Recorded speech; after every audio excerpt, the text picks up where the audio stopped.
Você provavelmente já ouviu falar em ozonioterapia. Pois bem, esse tipo de tratamento historicamente visto com desconfiança pelos profissionais da saúde, mas com incontáveis depoimentos favoráveis, poderá finalmente ser liberado como terapia complementar. Um projeto de lei do Senado Federal nesse sentido foi aprovado na Comissão de Assuntos Sociais. Para falar sobre esse tema, a Cidadania recebe a presidente da Associação Brasileira de Ozonioterapia, Maria Emília Gadelha Serra. Seja bem-vinda, Maria Emília. Obrigada, Paulo.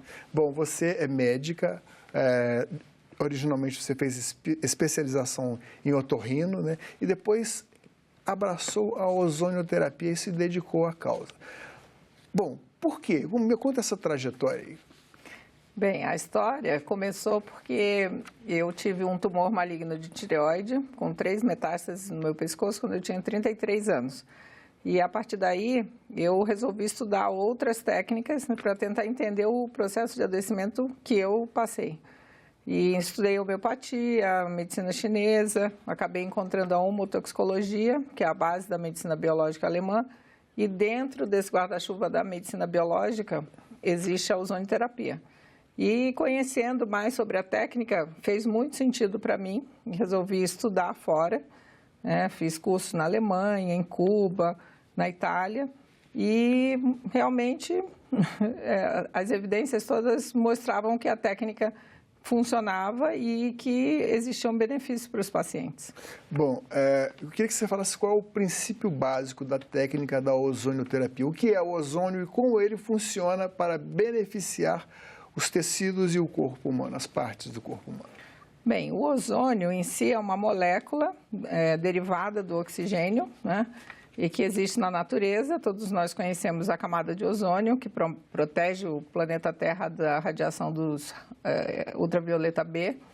E essa molécula é uma molécula altamente oxidante, é o 4º oxidante mais potente do planeta e existe na natureza. E existe no corpo humano também no processo de ativação de anticorpos. Então, por esse motivo, nem é possível você apresentar alergia ao ozônio, né? Não é um efeito colateral, por exemplo, da ozonioterapia, a possibilidade de reações alérgicas. Ao contrário, se usa ozonioterapia para regular reações alérgicas excessivas. E, na prática, se consegue praticar a ozonioterapia através da produção dessa mistura gasosa oxigênio e ozônio, né? Se precisa ter um aparelho gerador de ozônio medicinal, que é um aparelho relativamente simples, pequeno. Esse aparelho, por descarga elétrica, dá até 15 mil volts de choque no oxigênio e aí reagrupa as moléculas como ozônio e oxigênio. Ou seja, o princípio básico, assim, grosso modo, seria o corpo humano ou as partes afetadas do corpo humano que você quer beneficiar receberiam uma mistura de oxigênio e ozônio na dose ideal para beneficiar, para que esse tecido se recupere. Isso. Certo? Bom, aí você falou também de homeopatia antes, né, e de medicina chinesa. Bom, eu queria falar sobre o seguinte: no passado, homeopatia, e a medicina e a acupuntura, a medicina tradicional chinesa, nem eram consideradas medicina aqui no Brasil. Depois, com o uso, embora ainda se questione, a maneira científica de se explicar não seja a mesma da medicina ocidental tradicional, hoje já são formas de terapia aceitas, inclusive inscritas até no Sistema Único de Saúde, acessíveis via Sistema Único de Saúde. Bom, no caso da ozonioterapia, o que faz a gente desconfiar um pouco é que quando você vê que ela pode servir para praticamente tudo, isso aí você há de concordar que parece que, bom, uma panaceia geral, alguma coisa você tem que ter. Qual o fundamento científico e se a ozonioterapia segue aquele princípio básico da medicina, que é o nulo in nocere, não causar dano à pessoa humana? Já foi experimentado o suficiente para que se chegue a essa conclusão de que não tem um dano colateral? Sim. Bem, como é que uma única mistura gasosa, uma molécula, no caso o componente ozônio da mistura oxigênio-ozônio faz o efeito, né? E por que serve para tantas doenças diferentes? Basicamente porque os 3 mecanismos principais de ação da ozonioterapia, que é melhorar a oxigenação, regular o sistema imunológico e a parte de dor, né? E o controle de infecções, isso, né? E melhorar as condições vasculares também, em paralelo com a melhoria da oxigenação. A maioria das doenças tem um ou mais desses componentes associados. Então, uma vez que o ozônio promove essas ações benéficas, em combinação você trata doenças que tenham relação com esses mecanismos, não é? É bem simples. A dificuldade que normalmente nós médicos temos de aceitar alguma coisa que haja simultaneamente em doenças tão diferentes é que o modelo médico brasileiro é muito cartesiano. Então, você tenta achar uma doença, aprende a fazer diagnóstico assim, né? Você diagnostica e depois tenta achar uma cura para aquela situação específica. E cada vez mais a ampliação do conceito de saúde e a medicina que vem se estabelecendo, inclusive nos Estados Unidos, é o conceito de medicina em rede, né? E isso, cada vez mais, vai acontecer a busca por moléculas e substâncias que tenham capacidade de agir em rede. E a ozonioterapia justamente age assim. Doutora, duas perguntas. Em que casos a ozonioterapia não está indicada? Uhum. E como você chega ao diagnóstico de que a indicação é de ozonioterapia? Somente após tentar a medicina tradicional? Então, só complementando sobre a segurança, né, que eu acabei não respondendo. Mas tem uma coisa que tem a ver com outra. Tem, tudo a ver. Bem, a segurança, já existem estudos desde a década de 80, porque a ozonioterapia é uma terapia secular, foi usada na Alemanha. De 1856, né? Isso, desde 1850 para efeito do conhecimento dos mecanismos germicidas, né?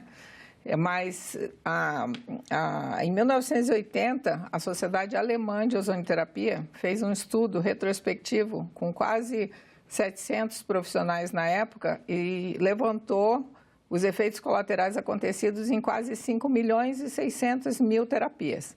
Encontraram apenas 40 casos de efeitos colaterais, que foram mínimos, e 6 óbitos somente. Para você ter uma ideia, o Vioxx, que foi um anti-inflamatório que existiu no mercado, entre 2000 e 2004, em apenas 4 anos, ele matou 60.000 americanos, né, somente nos Estados Unidos, fora o resto do mundo. Então, um anti-inflamatório. Um anti-inflamatório eu tomei, depois suspendi. Inocente, né? Mas isso é óbvio, os medicamentos são necessários. Ninguém está querendo abolir ninguém está querendo suplantar, não, quer dizer, tem que passar direto para a ozonioterapia, né? Claro que não, mas muitas vezes, né, mostrando essa segurança. E na literatura norte-americana tem um caso de óbito desde 1966. Então, se você somar os 6 da Sociedade Alemã com mais um, são 7 casos de óbitos em mais de 100 anos. Né? Isso garante, tem estudos de genotoxicidade de ação, nenhum efeito colateral sobre a carga genética do indivíduo, isso já está documentado também. Agora, quando não usar a ozonioterapia? Sim, existe um teste, uma pessoa que não tem, como é o nome da enzima, a pessoa tem que testar, né? G6PD, que é glicose 6-fosfato desidrogenase. Quem não possui essa enzima, ou não possui deficiência zero grave. Ou é deficiência? Deficiência grave ou zero. Certo. Sim. Deficiências leves, você pode usar vias em que você não tenha contato do ozônio com o sangue, por exemplo. O exame dessa enzima, a dosagem dessa enzima é um exame de difícil acesso? Não, é caro ou não? Qualquer laboratório faz, ele custa em torno de R$30. Esse exame é mandatório que seja feito antes, porque ele causa uma situação, uma doença chamada favismo, né? E quem tem esse diagnóstico realmente não pode se submeter pelo risco de hemólise, mas isso é uma condição que acaba acometendo mais homens do que mulheres, então a chance de uma mulher, ainda que não faça o exame, ter algum problema é infinitamente reduzida, né? Mas sempre, para todos os pacientes, se recomenda mundialmente que se faça o exame da G6PD. É possível dizer que existe um lobby das indústrias farmacêuticas, de alguns grupos dentro da medicina, contra a liberação da ozonioterapia? Eu acredito que é possível dizer sim. Nós tivemos a oportunidade de, nesse processo de preparação da audiência pública, de ter conhecimento em contato com as equipes de assessoria de vários senadores, nos relataram a visita de lobistas falando contra a técnica, dizendo que iria aumentar o custo no sistema público de saúde, que é uma técnica não comprovada, tentando depreciar a técnica, né?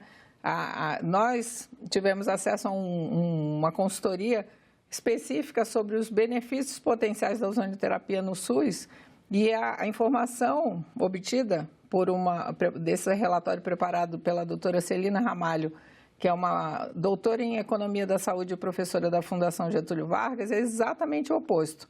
O resultado é que, uma vez que a ozonioterapia seja introduzida no sistema público de saúde, a economia pode chegar a 40% dos custos totais do SUS. Só olhando o tema diabetes, existe uma expectativa de que a população de diabéticos quase dobre no Brasil até 2030. Esse aumento da demanda vai gerar aumento proporcional, quase o dobro do custo também em relação aos recursos financeiros. Só essa informação é capaz de quebrar o SUS. Agora, então, quando nós introduzirmos a ozonioterapia, além de possibilitar o atendimento dessa demanda maior, ainda gera uma economia de 18%. Então, esse argumento não existe. Mas essa projeção procede do ponto de vista científico? É possível dizer que a ozonioterapia cura mesmo o diabetes ou reduz os defeitos do diabetes? Não que cure. Curar é outro departamento. Mas ninguém...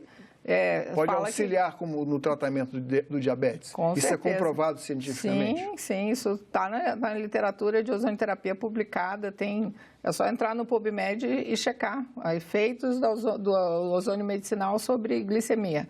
Agora, eu entrei na internet e pesquisei lá há publicações, não exatamente depreciando, falando mal da ozonioterapia, mas de maus praticantes da ozonioterapia, sobretudo na Austrália. Vi vários casos lá de práticas que foram negativas, que implicavam, inclusive, prejuízo de milhares de dólares para as pessoas. Quer dizer, havia, na verdade, o mal não seria a ozonioterapia, mas uma espécie de charlatanismo. E aí eu chego na próxima pergunta. Existem cursos, ou são necessários cursos de formação do ozonoterapeuta? Sim. A preocupação desse projeto de lei de autoria do senador Raupp foi exatamente colocar a ozonioterapia como um procedimento médico de origem, porque a ozonioterapia nada mais é do que uma técnica de tratamento, é um procedimento de tratamento médico.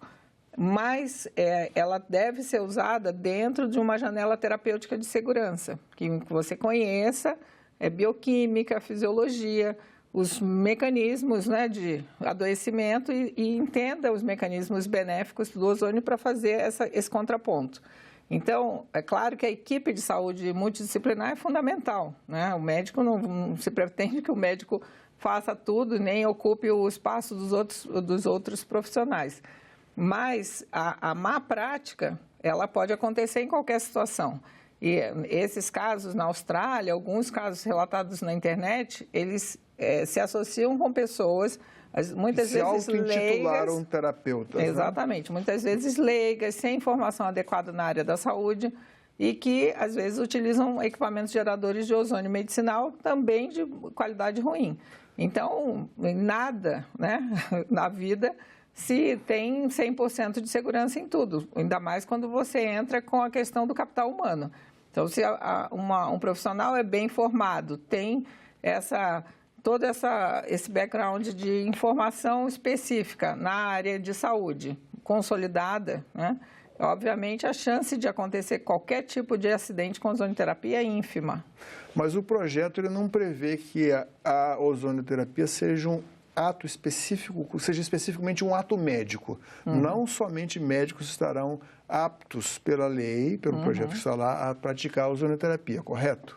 Não, originalmente, a indicação, sim, porque exatamente o que eu expliquei. Quem aplica pode não ser médico. A aplicação, obviamente, existem, porque depende da via de aplicação da ozonioterapia. A ozonioterapia inclui desde a aplicação de água ozonizada numa ferida, que obviamente não precisa ser um médico fazendo isso, né? qualquer profissional, até uma pessoa em casa... Até o leigo pode até fazer. O leigo né? pode fazer, né? Mas quando se trata de uma intervenção mais... Estamos falando de procedimentos mais invasivos, em que você manipula fluidos biológicos, você tem que saber a indicação. Então, dentro desse bloco, dessas 3 categorias de doença, que são os problemas vasculares, as infecções e as situações em que você tem alterações imunológicas ou inflamação aguda ou crônica, né? Tipo hérnia de disco, dores articulares, que são altamente beneficiadas pelo ozônio, isso sim, é preciso que exista essa figura do médico, porque, obviamente, você não vai... Se você tiver um acidente na estrada, você não vai querer... e tiver uma parada cardíaca, ou precisar ser entubado, ou pegar um acesso venoso numa veia central, você não vai querer que uma pessoa que trabalhe na construção civil faça o procedimento em você. É evidente. Óbvio, né? Então, a mesma coisa. A ozonioterapia é uma técnica que demanda conhecimentos de medicina, como base para o diagnóstico. Quanto tempo dura o curso de formação ou de capacitação de um ozonioterapeuta? Na verdade, o curso, até o momento, como a técnica era considerada somente experimental para fins de pesquisa, desde o início, né, a ozonioterapia foi introduzida no Brasil em 1975. A nossa Associação Brasileira de Ozonioterapia iniciou suas atividades em 2006. Desde a fundação, nós sempre oferecemos 2 cursos anuais de formação, né? Informação, aliás. Informação. Quem pode se inscrever para participar? Só profissionais da área da saúde? Sim, médicos. Existem 3 blocos, o bloco médico e associados, os veterinários e os dentistas. A ozonioterapia no Brasil já está regulamentada para a odontologia desde dezembro de 2015. Na veterinária tem iniciativas, né, para regulamentação, mas os animais tanto de pequeno quanto grande porte já utilizam ozonioterapia há muitas décadas no Brasil. E os veterinários têm uns resultados muito bonitos. E na área médica, na área humana, são médicos, enfermeiros, técnicos de enfermagem, biomédicos, fisioterapeutas, farmacêuticos, cada um dentro da sua competência usando a ozonioterapia. Existe um curso padrão ou para cada tipo de tratamento da ozonioterapia há uma duração específica de curso? Na verdade, em função dessa condição experimental, esse curso informativo apenas, que dura 3 dias, ele busca reunir a informação global, né? Então, agora, com esse processo de regulamentação acontecendo, obviamente vai existir a demanda de cursos mais específicos com treinamento prático, com retirada de dúvidas, com capacitação da equipe de saúde. Então, teremos um novo cenário dentro da ozonioterapia brasileira. Mas esse curso de 3 dias que a Associação Brasileira de Ozonioterapia oferece, ele é um curso amplo que fornece uma ideia geral sobre a ozonioterapia como um todo e as atividades da ozonioterapia no resto do mundo, né, dos países referência. E as pessoas em geral que fazem o curso gostam bastante. Bom, a senhora deu suporte à redação do projeto que foi aprovado aqui na Comissão de Assuntos Sociais. Sim. E que deverá ir ao plenário do Senado. Caso não tenha alteração, será encaminhado para a Câmara dos Deputados. Qual a expectativa que a senhora tem, que os ozonioterapeutas têm, de que esse projeto consiga seguir sem que por aí surja alguma força de um lobby contrário? Bem, nós confiamos no bom senso, né, dos senadores e esperamos que aconteça da forma mais tranquila possível, porque o objetivo é o benefício da população, tanto do ponto de vista de melhora clínica, né, as pessoas nitidamente são beneficiadas em várias áreas, que são áreas chaves em questão de problemas de saúde pública mesmo no Brasil, né, dor crônica, por exemplo. E também do ponto de vista financeiro, de viabilização, né, melhor dos recursos públicos do SUS. Então, nós esperamos que os nossos senadores tenham um bom senso no sentido de avaliar qualquer tipo de contraponto a um projeto de lei que foi aprovado por unanimidade. pelo Agora, plenário. o projeto, eu preciso fazer uma ressalva, ele aprova a ozonoterapia como terapia complementar. Qual o significado disso? Nós entendemos terapia complementar como uma técnica que você utiliza em associação às terapias convencionais. Então, a ozonoterapia não pretende substituir, nem extinguir nada. Na verdade, por exemplo, se você tem câncer e você está fazendo seu tratamento de químio e radioterapia, por exemplo, e você vai receber ozonoterapia em conjunto, você terá muito menos efeitos colaterais, as suas células normais, que também são agredidas pelos tratamentos convencionais, elas vão ter capacidade de se recuperar mais rapidamente. Como corrige a baixa de oxigenação, o ozônio é uma técnica que oferece melhor oxigenação nos tecidos, o efeito tanto da quimio como da radioterapia podem ser otimizados. Então, nós estamos falando de um tratamento conjunto, sinérgico, para melhorar os resultados do paciente. Não existe competição entre as técnicas. Obviamente, se, por exemplo, o paciente apresenta uma infecção e ele precisa tomar 1 mês de antibiótico endovenoso, a ozonoterapia, pelo efeito de melhorar a imunidade e melhorar a oxigenação, ter o efeito germicida sobre as bactérias, né? No caso de uso tópico, vai ajudar que essa duração do tratamento seja menor. Então, automaticamente, a pessoa fica menos exposta a um tempo prolongado de antibiótico, ela tem tendência a ter menos tempo de internação, menos tendência a fazer complicações, menos necessidade de cirurgias. Então, é completamente benéfico, não tem nenhum... Eu não consigo entender isso. A pessoa deve ter o cuidado de ser antes encaminhada por um médico para o ozonoterapeuta. E aí, uma última pergunta que eu peço que a resposta seja bastante breve. Como identificar o ozonoterapeuta responsável e com boa formação teórica? Através do médico? A ideia é que o próprio médico seja o ozonoterapeuta. Qualquer médico clínico, de qualquer especialidade, ele pode fazer uma formação em ozonoterapia. A ideia é que não necessariamente a ozonoterapia vai se tornar uma especialidade médica. É uma ferramenta a mais, como você pode aprender a usar um equipamento de ultrassom, você vai aprender a fazer a técnica da ozônio, a indicar e praticar, só isso. Doutora, muito obrigado por sua presença aqui no Cidadania. Muito obrigada. Vamos torcer para que o projeto siga em frente. Seguirá. Mande suas críticas e sugestões para nós. O WhatsApp é 61 999 66 1616. Se preferir telefonar, ligue para 0800 61 2211, telefone do Alô Senado. Agora, se quiser ver de novo ou baixar qualquer um de nossos programas, acesse senado.leg.br/TV. Obrigado pela atenção e até o próximo Cidadania.